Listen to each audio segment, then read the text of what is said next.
historia, decía Cicerón, y el que no sabe de dónde viene no va a saber hacia dónde va.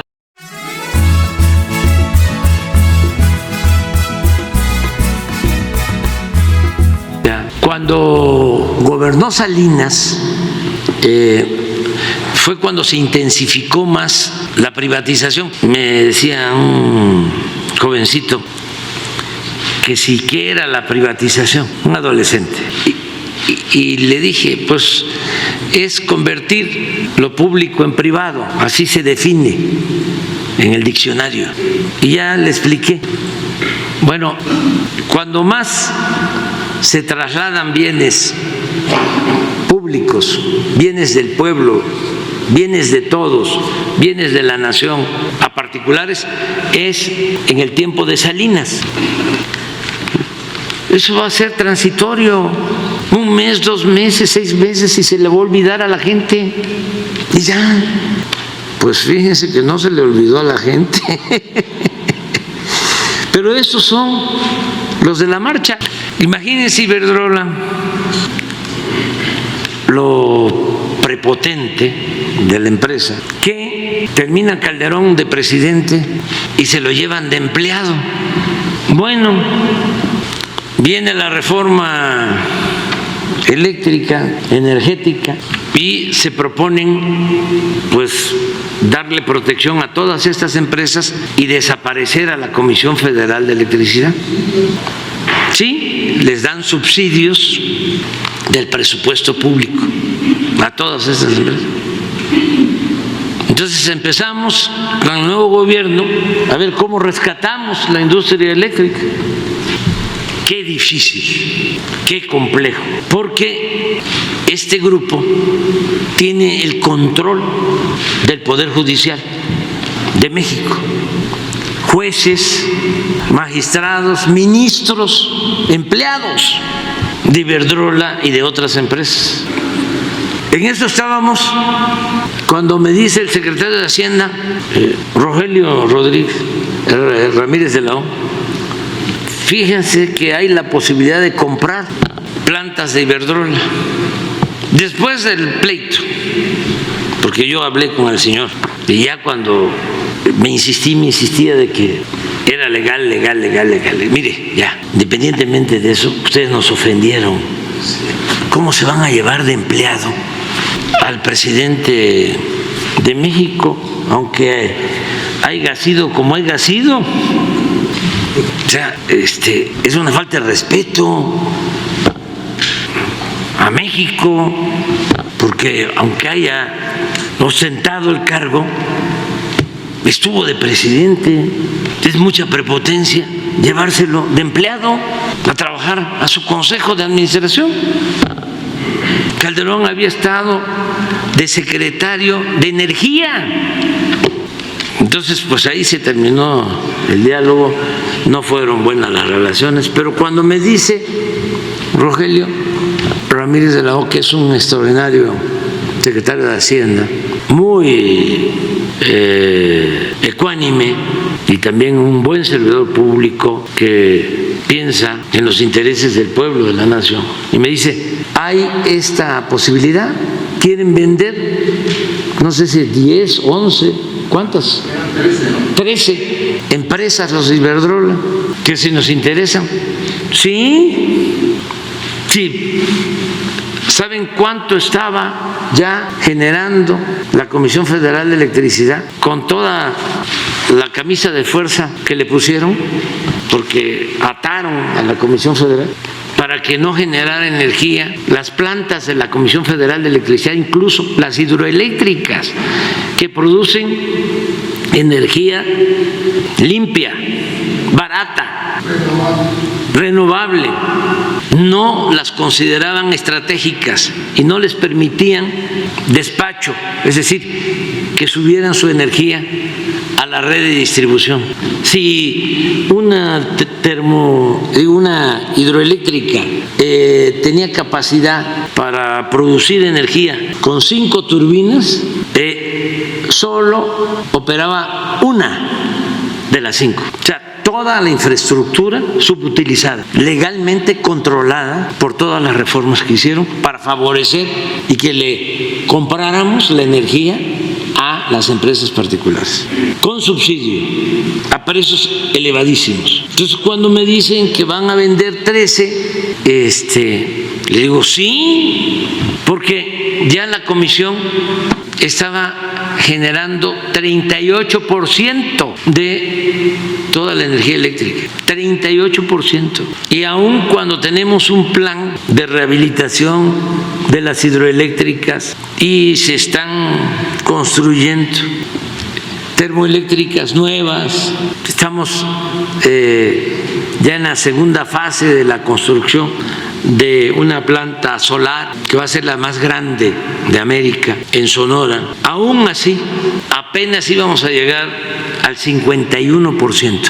Ahora con las plantas que se compran, aproximadamente 6,000 millones de dólares, para que vean lo importante que es no permitir la corrupción, porque tenemos finanzas públicas sanas, fuertes. Ahora vamos a tener ya, queremos dejar a la Comisión Federal con más de 60% de capacidad de generación eléctrica, con estas 13 plantas.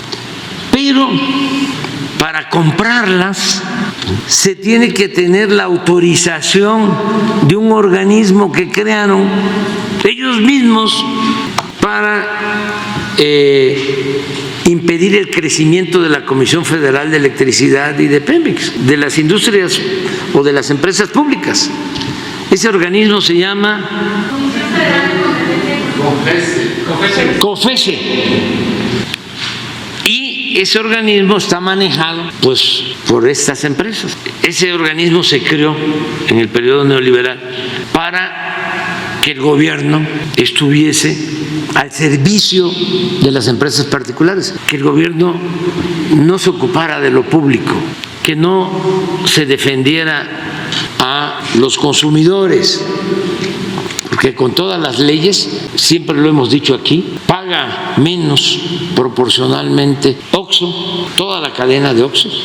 Por eso ven un Oxxo y hay luz día y noche, porque pagan menos que lo que paga un hogar en el consumo doméstico, porque ellos reciben subsidio por estos mecanismos.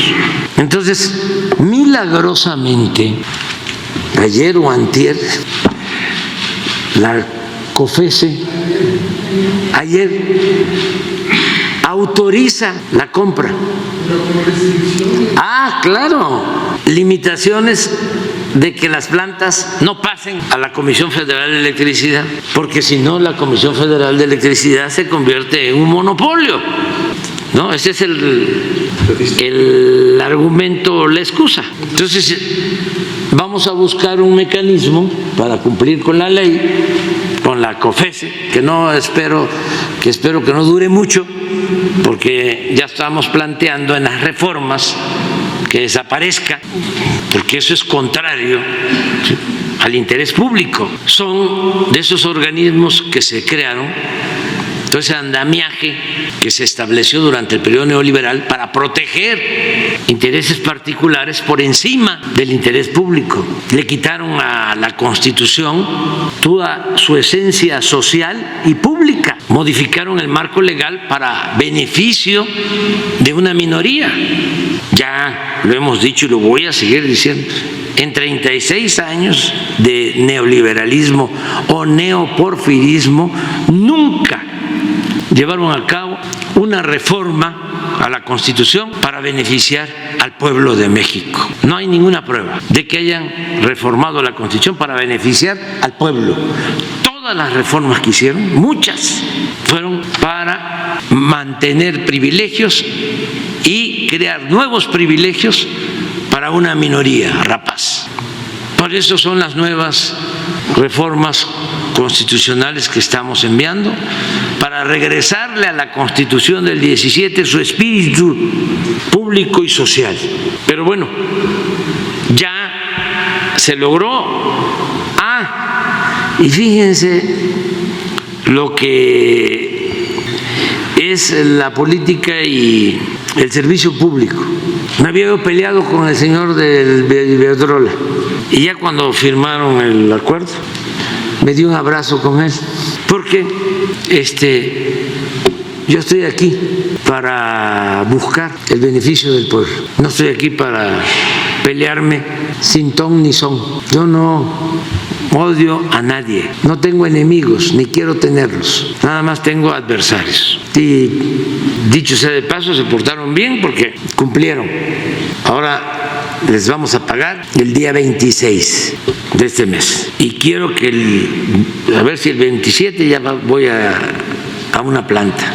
Si no es ahora porque viene la veda después, pero ya se está por cerrar la operación. Pero sí fue un buen paso y le agradecemos a los de la COFESE también. ¿Qué mecanismo pueden buscar, presidente? Eso lo están viendo los técnicos y los servidores públicos, los economistas de Hacienda. Son muy buenos, El secretario de Hacienda, Rogelio Ramírez de la O, me ha ayudado muchísimo. Saben, así para los que les gustan los títulos académicos obtenidos en el extranjero, Rogelio es el primer mexicano que obtiene doctorado en economía en Cambridge. Imagínense nada más lo que es el actual secretario de Hacienda. El anterior, al que sustituyó, era el cuñado de Concuño de Salinas. No sé qué grado tenía, a ver, pero no creo que doctorado en economía en Cambridge. Se llama González Anaya. A ver, búscale, porque en una de esas hasta tiene más grado Harvard, ¿qué? ¿Maestría o doctorado? O curso metralla. Presidente, está presidiendo a la UIF. ¿Podría decirle a usted? Doctor en economía en Harvard. Doctor también en economía en Harvard. Ahorita que esté titular, podría decirle que están desprestigiando a la UIF acerca de que una persona que está lavando dinero está diciendo que está apoyada por la UIF. Es un empresario y tengo la grabación donde él está hablando por teléfono para que inviertan, pero esto es muy malo porque los empresarios están diciendo que como el gobierno pues está apoyando a los que están lavando dinero.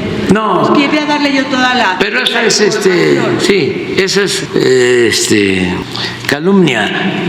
Este hombre, sí, no es porque sea mi amigo, es que ese es un hombre honesto, recto. Fue dirigente estudiantil en el 68, estuvo en la cárcel y siempre ha sido un hombre consecuente. Sí, pero es importante que se sepa quién es Pablo Gómez. Tiene, entre otras cosas, fue el descubridor y el principal promotor de la desaparición de la partida secreta que se mantuvo ¿cuántos años? 70 años de partida secreta presidencial, todavía con Salinas. Acuérdense que hablábamos aquí de que el mismo expresidente Miguel de la Madrid acusó a Salinas y a su hermano de que se habían robado la partida secreta de la presidencia. Una declaración que le hizo de la Madrid a Carmen Aristegui, que ojalá y Carmen la repita, pues ya no quiere hablar de eso. También ya cambió mucho.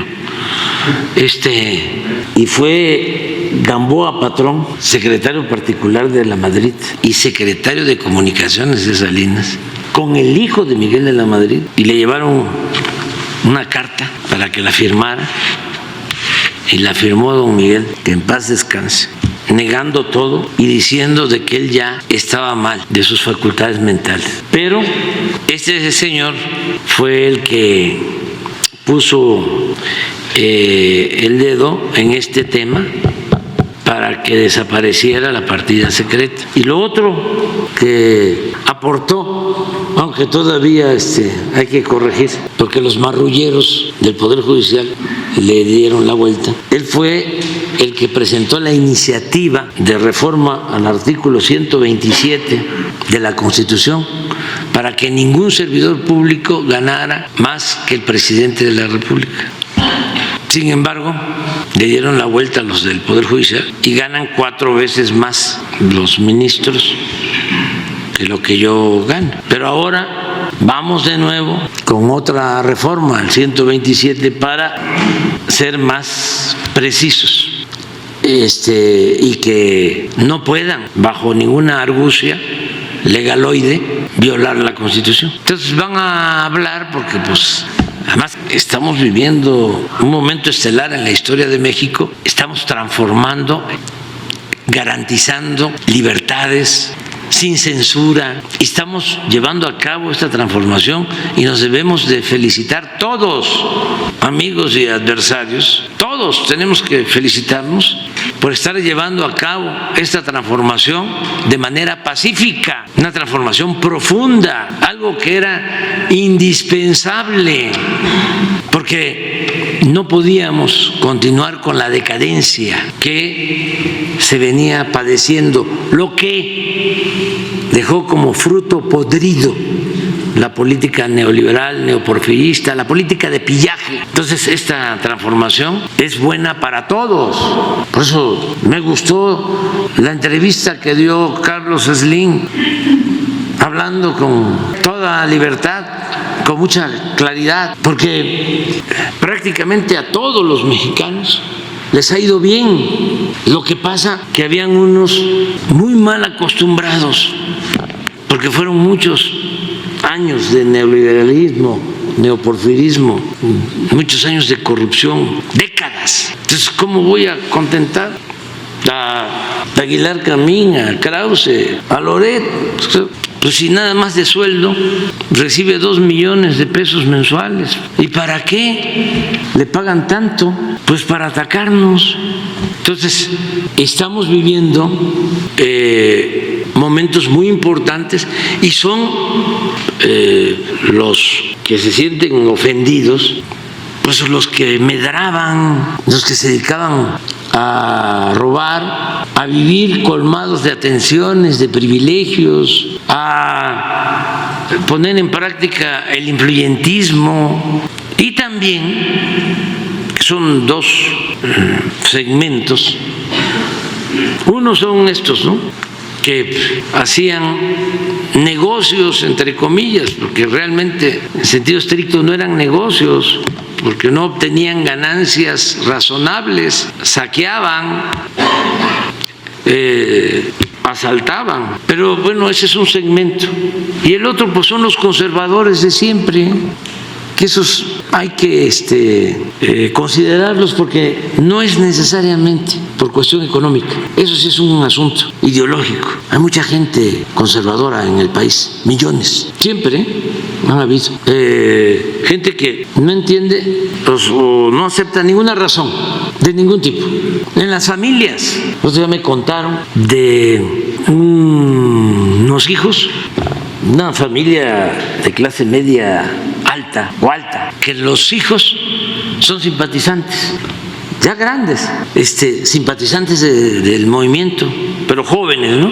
Y los papás los corrieron, porque los papás conservadores, pero y odiadores, de los que, como decía uno, no quiero ya seguir escuchando esa voz, qué bueno que ya se va a terminar el gobierno, pero ya no quiero escuchar esa voz, ya no quiero que haya mañaneras, pero en familia, porque el conservador es muy fanático, muy fanático. ¿Peninsulares y criollos? ¿Mande? ¿Peninsulares y criollos modernos? Sí, pero vienen de tiempo atrás, son los panistas, familias panistas. Pues conoce uno, pues, gentes así. Una vez les voy a contar una cosa que ayuda, porque Estas conferencias tienen como propósito crear conciencia, informar, orientar, politizar, con respeto y sin ánimo de ofender a nadie, ¿no? Pero la vida pública tiene que ser cada vez más pública y tenemos que ser muy transparentes, porque una de las características del conservadurismo es la hipocresía, o sea, se ocultan las cosas. Se es racista, pero no se expresa. Por ejemplo, nos enteramos del racismo del que estaba en el INE, el hijo de nuestro amigo y maestro Arnaldo Córdoba, de Lorenzo, porque, él va a ser el orador el domingo, claro, porque le grabaron una llamada con su segundo, entonces en la intimidad, pensando que no lo estaban grabando, empieza a ofender a unas personas de Guanajuato, de comunidades indígenas que habían ido a verlo y le habían planteado algo, y él empieza a imitarlos, a burlarse de ellos, ¿sí?, de que eran indígenas, pero le sale el racismo. Entonces, eso era muy común antes, la doble moral, el doble discurso, la hipocresía, y ahora como pues se ventilan más las cosas, pues afloran las identidades, lo que realmente somos todos. Entonces, hay una anécdota que tiene que ver con mi familia, se las voy a contar. Pues como saben, mi compañera, mi esposa, Beatriz, es pues de clase media, de Coyoacán, de familia, vamos a decir aristocrática, no necesariamente rica, porque es distinta la oligarquía que la aristocracia, pero del centro de Coyoacán, su familia. Entonces, además, no es porque sea mi compañera, mi esposa, pero es muy inteligente, muy inteligente. Doctora en letras, escritora, investigadora, nivel 2, y de repente, como es una familia conocida, Gutiérrez Canet, Coyoacán, se encuentra el cronista de Coyoacán, no sé si sea el mismo, además, si es el mismo, yo le ofrezco disculpa y que no se preocupe, que yo entiendo perfectamente estas cosas. Se encuentra el cronista de Coyoacán, que ya me imagino, ¿no?, su pensamiento, con el tío de Beatriz, y le dice: oye, qué gusto verte, qué inteligente, Beatriz, que la conocí, niña, qué inteligente, pero lo que no entiendo, ¿cómo fue que se casó, se emparejó con este hombre? ¿Cómo fue eso? Pues sí, como dice Aguilar Camín, ¿no?, que él es de Chetumal, yo soy de Tepeitán, pues provinciano, aldeano, naco. Bueno, eso es bastante común, nada más que antes se ocultaba, y ahora sale, y qué bueno que se abra este debate, porque, por ejemplo, yo sostengo que los europeos no nos trajeron la civilización, que en México florecieron grandes civilizaciones hace miles de años. Bueno, yo sostengo que no hay razas y me gustaría que se abriera el debate. Creo que hay culturas y sostengo que México es una potencia cultural en el mundo por su pasado, por su historia milenaria, por el México profundo, por la civilización sometida por siglos. Pero por esas grandes civilizaciones, los mexicanos somos excepcionales en el mundo. Son muy pocos países los que tienen la grandeza cultural de México. ¿Y eso cómo se expresa, cómo se refleja? Pues que tenemos un pueblo trabajador. ¿Qué decían antes? Que el mexicano era flojo, indolente. Falso. Ahí está el ejemplo de los migrantes, nuestros paisanos, que por necesidad y por falta de oportunidades se tuvieron que ir a buscarse la vida a Estados Unidos. Envían 63.300 millones de dólares al año a sus familiares. Esas remesas son la principal fuente de ingresos de nuestro país. Si el pueblo de México fuese un pueblo flojo, indolente, no saldría adelante en ninguna parte. Pero eso va acompañado de otra cosa que viene también de lejos: la fraternidad del mexicano, la solidaridad del mexicano, el no olvidarse de sus familias. Por eso la grandeza cultural de México. Nos debemos sentir orgullosos de ese pasado fecundo, extraordinario, glorioso. Entonces es bueno el debate. Entonces, oye, ¿por qué me sales clasista? A ver, ¿cuáles son tus argumentos? ¿Por qué me sales racista? ¿Cuáles son tus argumentos? ¿Por qué, si vienes del pueblo, desprecias al pueblo? ¿Por qué te conviertes en ladino? ¿A qué le tiras? ¿A poco no está bueno el debate? Abrir el debate sobre esto. Vámonos a desayunar.